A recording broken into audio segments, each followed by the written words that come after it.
Hello and welcome back to everyone. This is Shivam Agarwal and this is the second part of dog versus cat classification model. This will be our sixth project, and in this video we'll see how to create this project to classify whether an image belongs to cat or a dog using deep learning. Okay, we'll be utilizing convolutional neural network.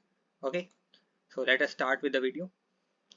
I'll be using Kaggle community platform for creating this project. It will supply me all the hardware and software requirements, whether it is a CPU, GPU or RAM, or whether there are libraries that I have to import and not install on my local system. So whether you have an old PC or a new hardcore system, you can create this project on Kaggle. Okay, so we are using dog versus cat dataset updated 2 years ago. I'll be creating the model using this new notebook option right here. So I'll say new notebook and it will create a notebook with a dataset for me. I'll be using an accelerator here because we'll be dealing with neural networks. So I have to use this GPU T4X2 accelerator. Okay. Next, what I want to do is I want to initialize the session. Let us initialize the session and let us import some of the required libraries. Let us start with matplotlib itself.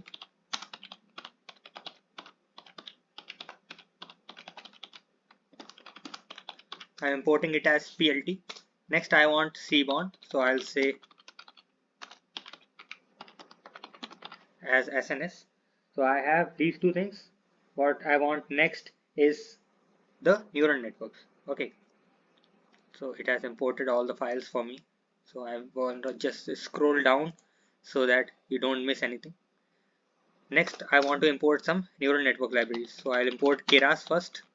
It is the most important library for creating any neural network.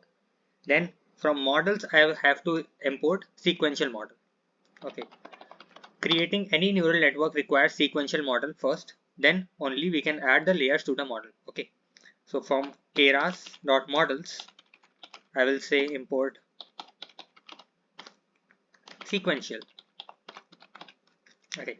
So we have sequential model. Then what we require are layers. Remember in the previous artificial neural network project, we imported dense and dropout layer. Here we require some more layers called as convolutional 2D layers, and we have some max pooling layers. So let us import all of them. So I'll say from keras.layers, I will import something called as convolution 2D layer. So I'll say conv and I'll say 2D. So this is one of the layers that we'll be using. Next layer is flatten layer. This layer will be required to convert the input into a flat array. Okay, so when we have images, we have RGB, that is 3 layers. So we have to flatten the layer when we require the output. So that is the layer that is required for that. Okay, flatten layer. Next is dense layer. We require dense layer for processing. We also require max pooling, 2D layer. When we work with convolutional 2D layers, it might be possible that there might be some parameters that are favorable. Okay, this max pooling allows us to mark all those parameters that are being focused on and increase the accuracy. Okay, so convolutional 2D network, 2D layers and max pooling 2D layers are to be used simultaneously with each other. Okay, so that are the layers. I will also include a dropout layer because we need some features that are to be dropped at certain levels. So I'll say that dropout is also required. Lastly, I want something called as accuracy score to get if our model is working properly. So I'll say that from sklearn dot metrics import accuracy score. Okay, so this is how we import all the libraries. Let us run this cell. Okay, so it's saying it is typed automatically. Keras.models.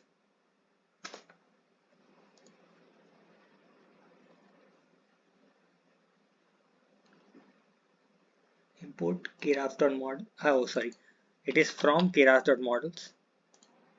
A bit of mistake and it will give us an error. Don't worry, we can work with errors right here on Kaggle. Next, what we want to do is we want to visualize the data. So if you want to see what if the data, you can see the previous video, or I'll show you right here also. Inside the doc versus cat, you can see two folders, test and train. So we don't have to split the data. Okay, so that step is already skipped. Next, inside the train, if you see, there are 0 and 1, where 0 represents the cat and 1 represents the dog. When we work with convolutional neural network, we can use something called as data generator if we have just two classes. In this, we have two classes, namely as cat and dog. So we don't require to use the directory flow that I mentioned before. Okay, so when we create more projects, like in the coming project that will be brain tumor detection, I think, in that video, in that project, there will be more than two characteristics. Okay, so there will be using the directory flow. But here, what we can use is data generator. So we'll initialize the data generator with that. First of all, let's see what are the training and test data sets. So I'll say train directory equals to some path, and I'll say test directory equals to some path. So the train directory is right over here. I'll copy the path from this section. Inside the input, you can see this train folder, and you have to copy the path to it. Okay. So inside the train path, I'll say paste this, and from the test, similarly, I will copy the path and paste the path right over here. Okay, so I have this training and testing data path. Now what we can use is data generator to classify these two into two binary categories, that is cat and dog.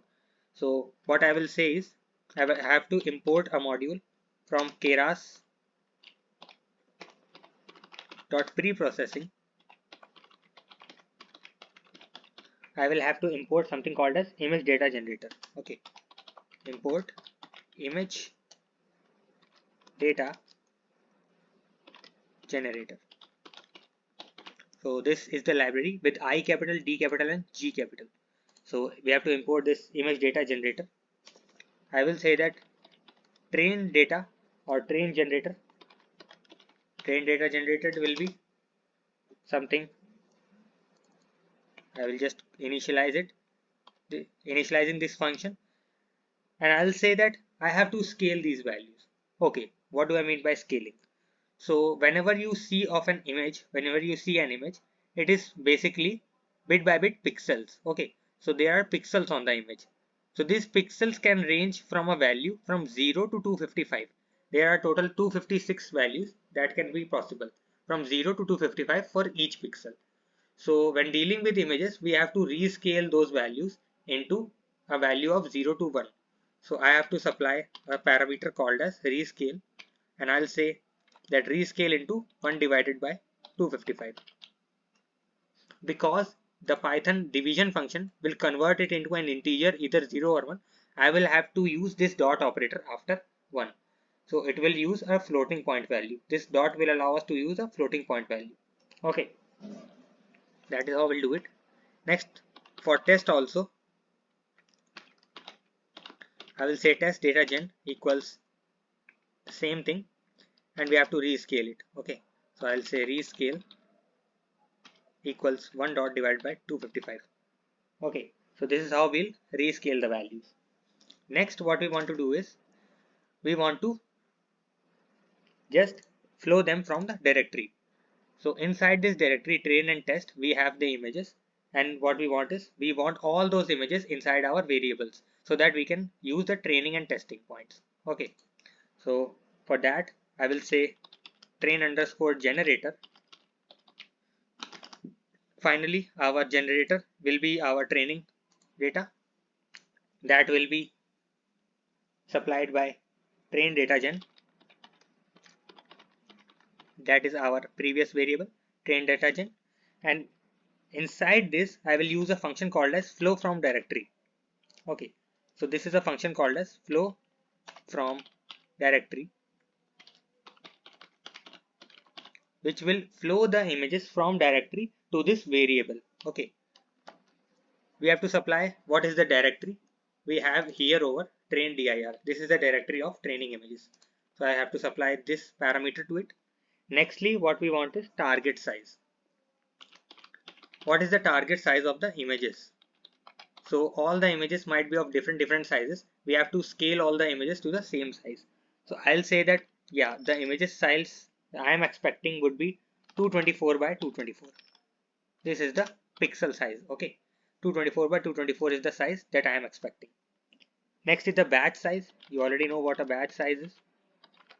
Images that are to be grouped under, and I'll say that 20 images will be the batch size. The final is class mode. Remember when I told you that there are just two categories, dog and cat, so we can specify the class mode as binary because there are just two classes. So I'll say that yeah, binary. Finally, I have to do the same thing for test also. So I'll say test underscore generator, and I will just copy everything from right here.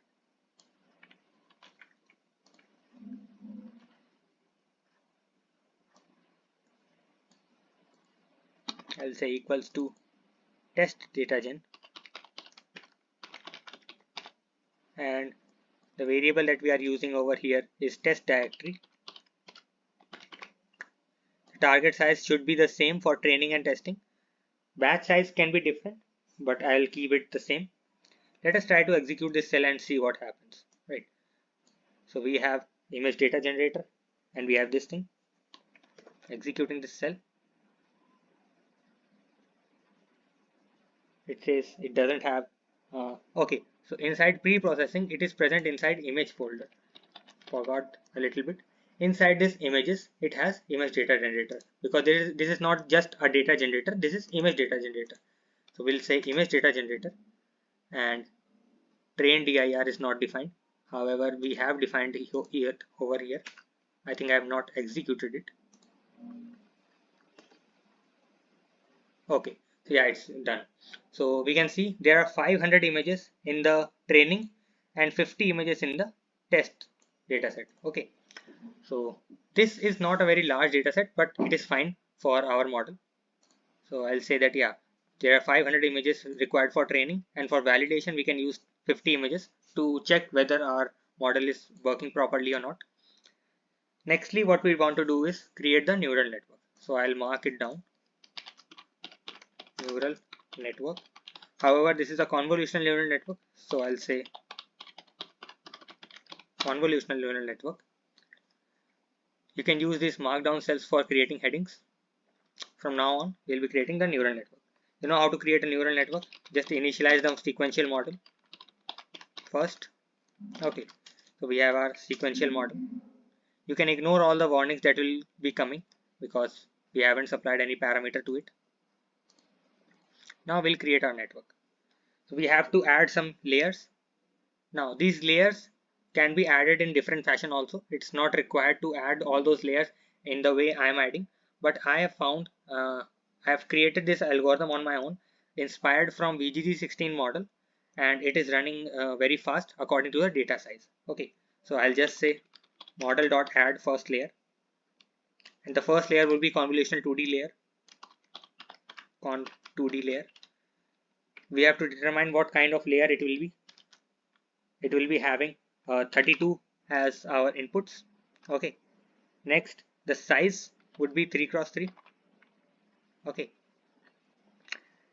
next is the activation that you have already worked with. You might have already known what is activation. So activation I will use is ReLU. Right, next will be the input shape. I already told you that input shape was 224 by 224.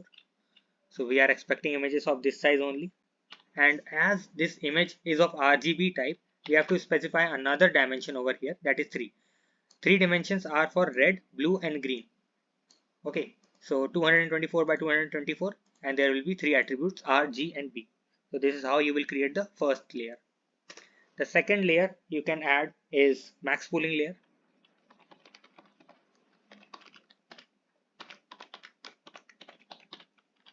Max pooling 2D layer. Okay, and you have to specify the parameter inside it, that how many features you are going to deal with. So I'll say 2 cross 2 will be good for now, max pooling. And I'll add another convolutional 2D layer.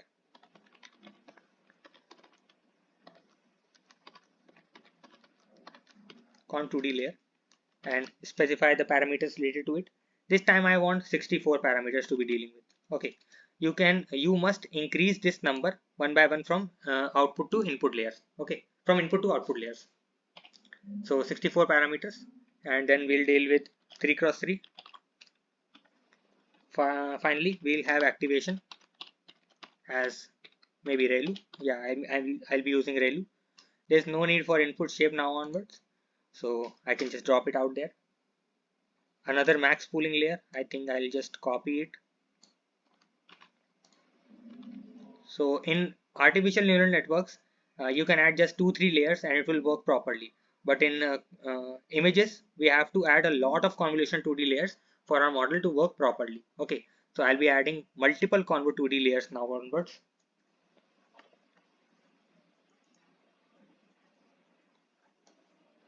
I'll say I'll copy these two things and I'll continue pasting it. So these are the 4 times I've added convolutional 2D layer and max pooling layer. I think that will be fine for now. Now I will have to add a flatten layer, because till now we have features in matrices form, but in output we require either a 0 or a 1, whether it's a cat or a dog. So we have to flatten all those 2D matrices in a single array. Okay, so I have to add a flatten layer. Okay, so we'll have to add flatten layer.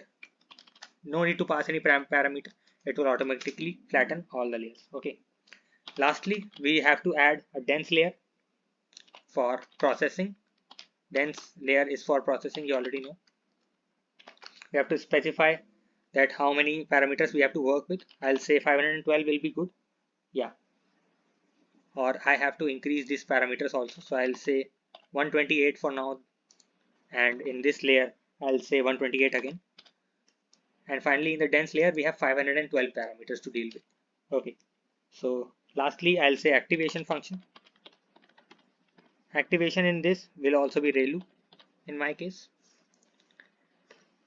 And now that you have to get just 2 values, just binary value, you can use something called as dense layer with sigmoid function that we used before also.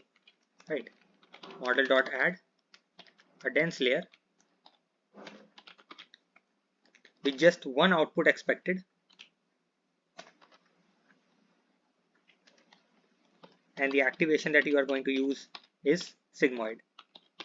Remember, you can also use softmax when you are dealing with probability, but here we are dealing with discrete values 0 and 1, 0 for cat and 1 for dog. So we are using sigmoid function. Sigmoid is a function that rapidly changes the value between 0 and 1 based on the input values. Okay, so this is how we create a convolutional 2D neural network. Let us see whether a neural network is functioning properly or not. Executing this cell, it is saying comma input shape, there is some problem.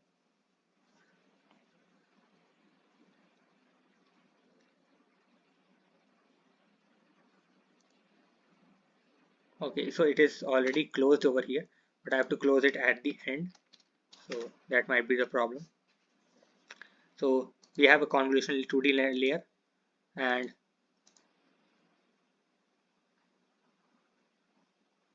with 32 parameters. Next is 3 cross 3. We can say the activation is ReLU, and we have input shape. I don't think there's any problem right over here.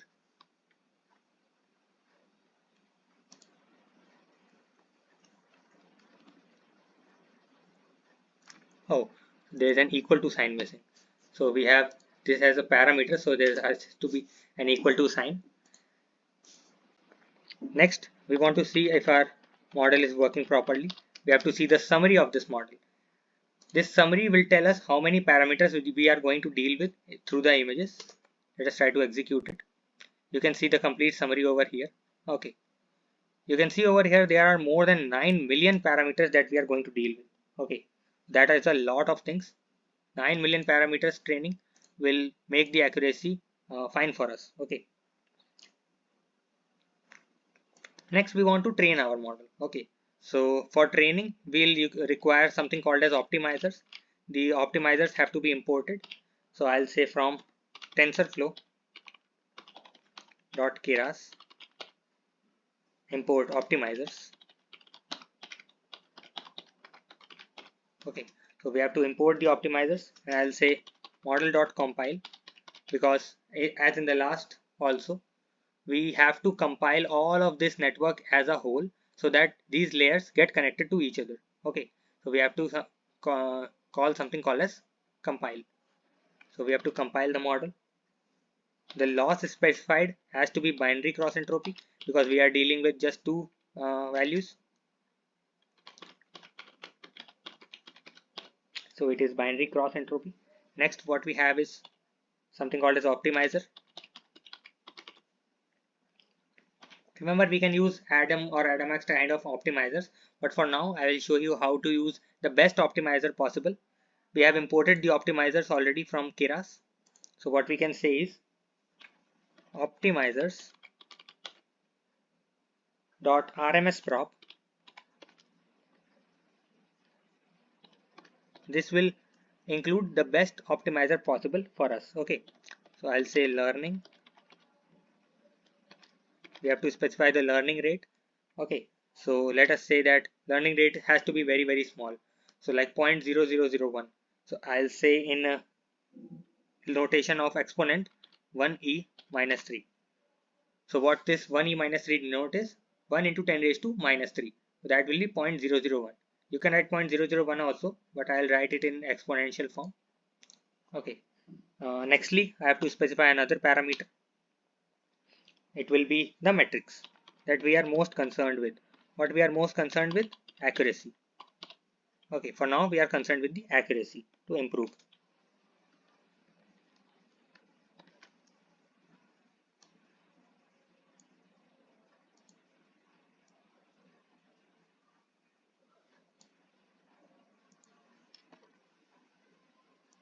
Okay, so that is how we'll compile the model.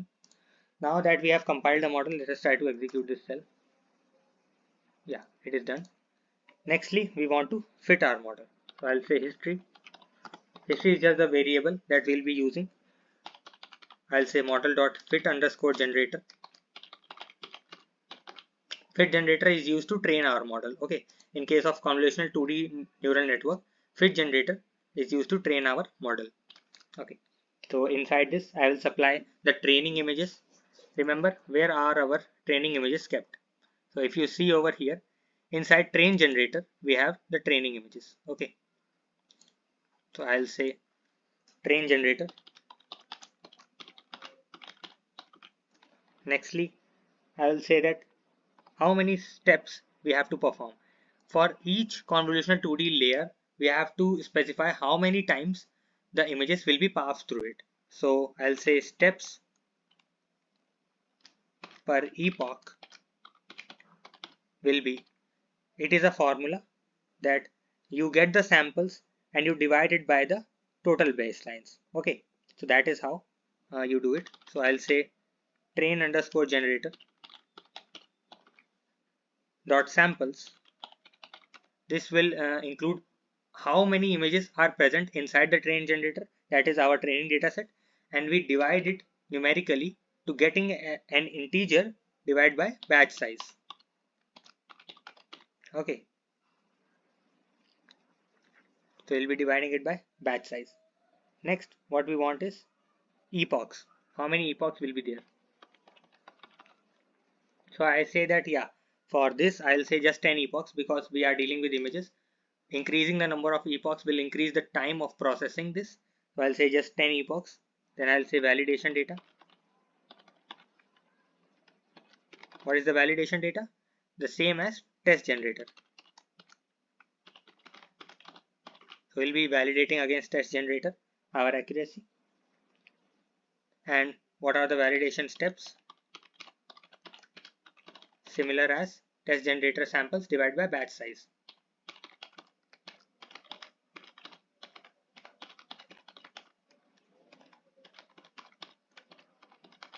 Okay, so that is how we'll do it.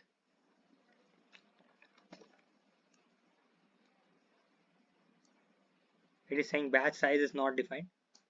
However, we can directly use the batch size.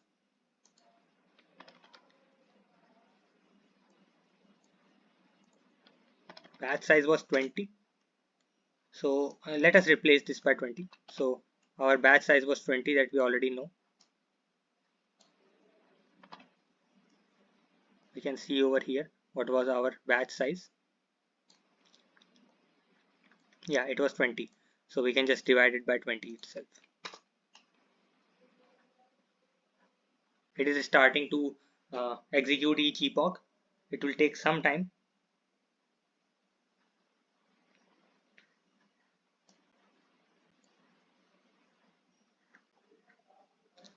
However, I will like you to be patient and deal it with me. For each epoch, it will be dealing with 25 different parameters. That is why I kept the number of epochs very low. But when you are dealing with these kind of data sets, I will suggest that you should go above 50 epochs when you have time. For this video, I have created just 10 epochs, but I still believe that yeah, the accuracy will be quite high. It won't be like 50 or 60%. It will go up to 60 or 70% like that, and the loss would be as low as 0.5, right? So for 10 epochs, that will be quite good. It is accelerating just because of this accelerator GPU. If I had not used the GPU, it would take almost some hours. Okay, so it is doing quite quickly. This is the third epoch that is being executed. Until it is doing, let us write some code uh, for our later modules. While it is doing, let us try to plot the accuracy and the loss that we will get after it. Okay, so let us plot them. I will say import matplotlib.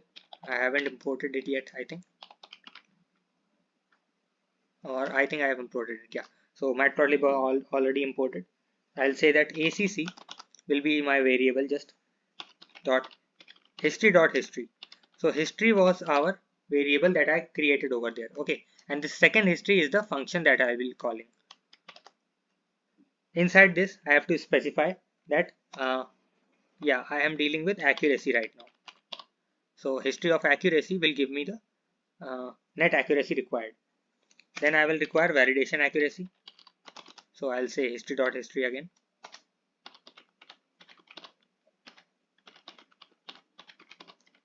And this time validation accuracy.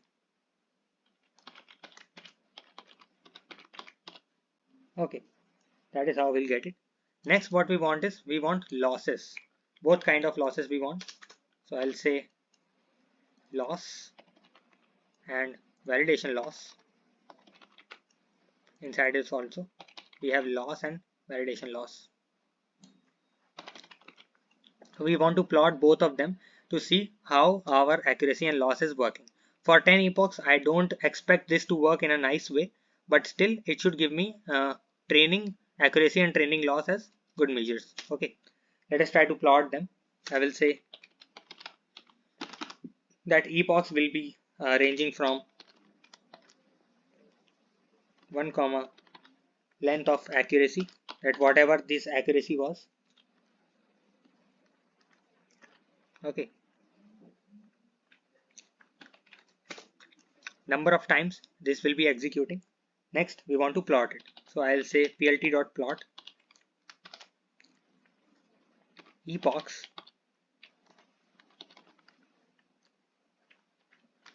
comma the accuracy is determined by the box. So I'll say bo. Next, I'll say the label will be training accuracy. Okay. Next, what I want is another plot. So I'll just copy this.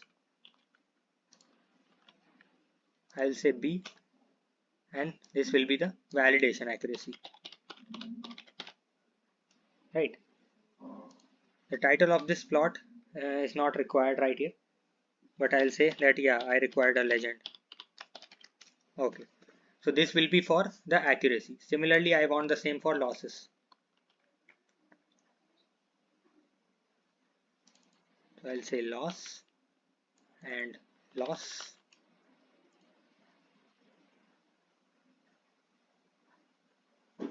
Finally, I'll say plt.show to show the plots. Okay, these both plots will be shown one after the other. And finally, we'll be predicting based on our model. Let us see if this is done. Yeah, So this is done. Let us execute. First of all, you can see the accuracy is 73%, which is not quite high, but it is still enough. And the loss is 0.53 that I predicted also, that it will be close to 0.5. You can run this one more time to increase this accuracy and decrease the loss, but I will execute this command right over here.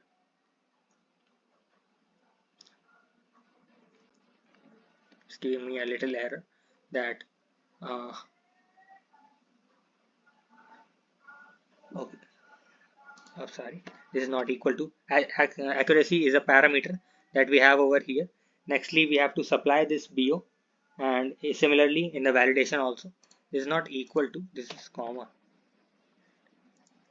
It is not a parameter, it is a different thing that we are supplying over here, right? This is val accuracy, and this is loss, this is validation loss, right? If I execute it, you can see that yeah, okay, these two are being shown in the same thing. I'll just cut it. Okay, now you see the accuracy. It is quite increasing in the case of training, but in the case of validation, it first increases, decreases, and finally it goes up to increasing value.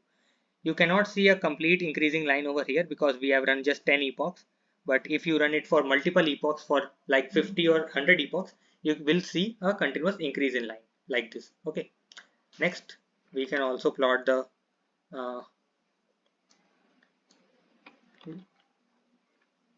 losses.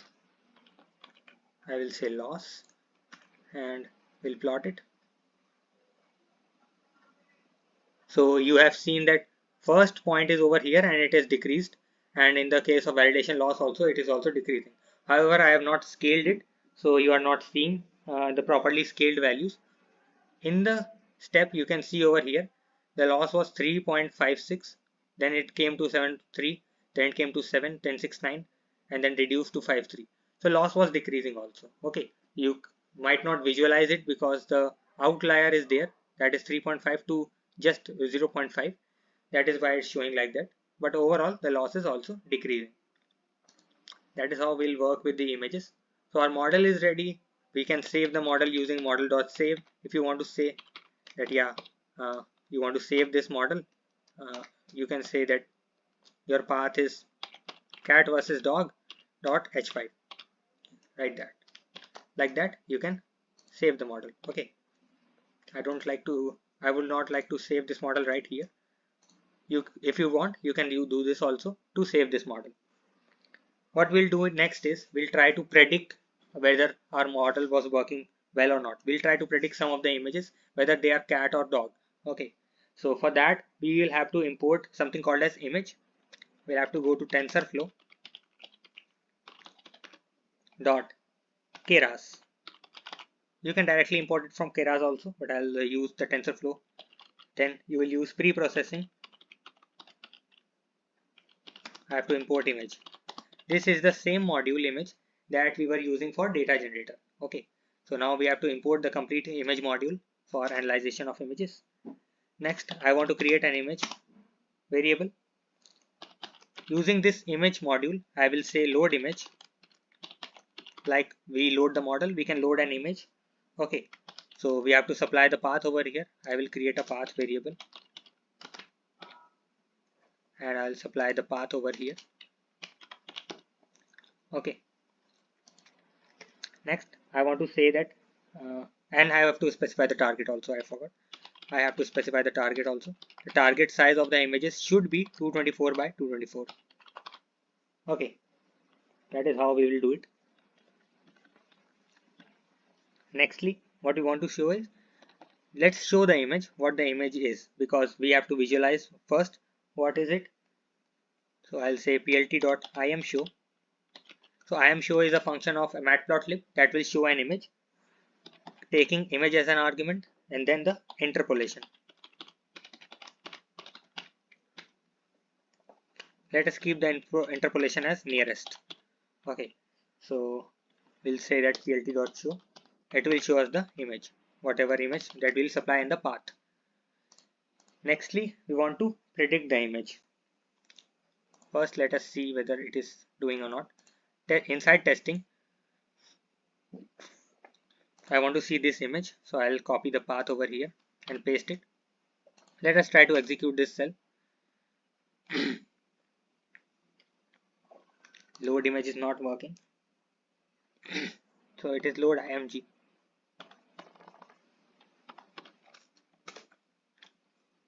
Yeah, so this is a cat. You can see this is a cat, but the image is not very clear. I don't expect my model to correctly predict that it is cat, but I am expecting that yeah, it should give me a prediction in 2 or 3 times that yeah, it is a cat, because I can see yeah, this is a cat. Let us try to predict using our model. So I'll say img array, because this will be an array of numbers. Image is always an array of numbers, and I'll say np.array of img. This img is same as that we defined before. Okay, so we have converted it into an array. Next, what we want to do is let us see the shape of this array. So img array dot shape. Let us see what is the shape of this. So it is 224 224 3 that our model is requiring. Okay, so that is quite nice. So we'll say that yeah, our model is requiring 224 224 3, but it should be of, you already know, it should be a 2D array. So we have to reshape it.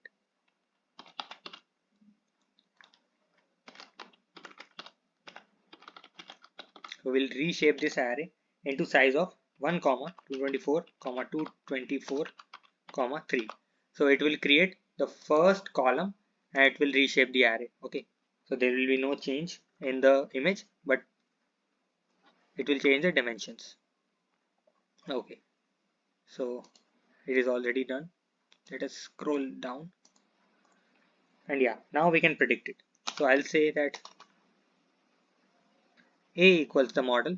So we'll be requiring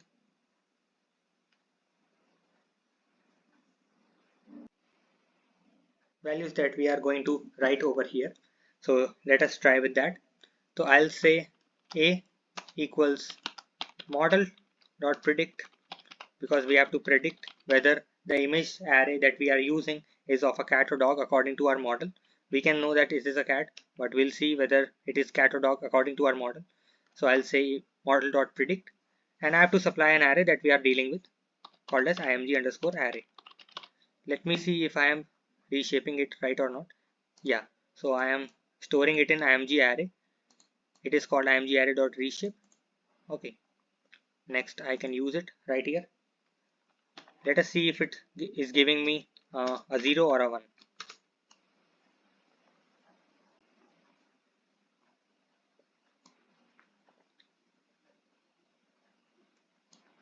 I think this cell is not executed or not. Yeah, it is executed now. Yeah, so the previous cell was not executed, so it was giving me an error. Once we have stored the img array as reshape 1, 224, 224, 3, then it won't give us an error. And the output is 0. We knew that it was cat. It belonged to the 0 folder, and it is giving us the output 0. It is predicting right. Let us try for 1 as well. Remember, we are using test and not training. So let us copy this image. Inside the path, I will paste it. I don't expect it to be 100% correct, but still my expectations are getting higher as it is giving me the right output. Yeah, it is a dog. I can know that this is a dog. Let us see what image size or shape it has. Let us predict whether it is a dog or not. Yeah, so it is giving me a value 1.9 raised to minus 28, so it is closer to 0. But for now, let us say that creating a simple statement that if the value of a equals,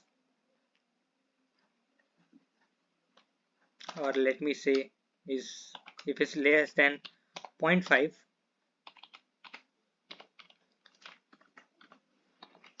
then just give me cat,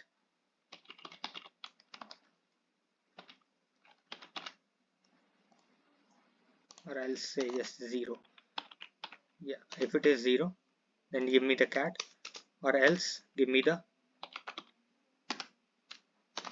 dog. Okay, else give me the dog. I want to test on this image, this particular image. Let us see.